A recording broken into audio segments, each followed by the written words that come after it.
এই হাত দুটি আমার নিজের হাত দুটি নিজেকেই দেখলে এখন বিশ্বাস হয় না।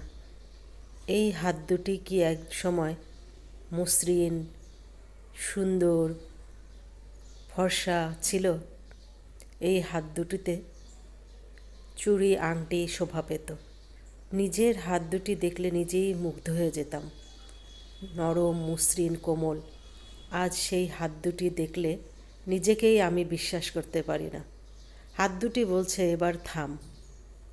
থাম বললেই কি আর থামা যায়? হাত দুটি থেমে গেলেই তো সব কিছু থেমে যায়, তাই না? হাত দুটি বলছে, বহুদিন হয়ে গেছে, আর কত? হাত দুটি দেখলেই বোঝা যায় যে কত দিন এই হাত দুটি ব্যবহার করা হয়েছে। কিন্তু থামতে বললেও থেমে গেলেই তো সব কিছু থেমে যাবে। হাত দুটি যতদিন চলবে ততদিন আমিও চলব।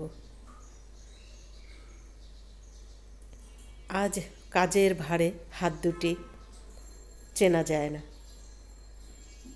সেই হাত একসময় অনেক সুন্দর, অনেক কোমল, ফর্সা, সুন্দর ছিল। চুড়ি পরতে ইচ্ছে করতো, আংটি পরতে ইচ্ছে করতো। যখন যেই জিনিসটা করতে ইচ্ছা করবে তখন সেই জিনিসটা করে ফেলাই ভালো। তা না হলে পরে আর ওটা হবে না, আফসোস করতে হবে।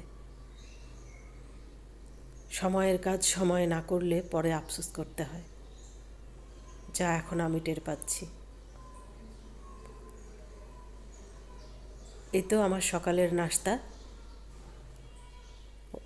বানালাম হালুয়া দিয়ে পরোটা, খুবই মজাদার।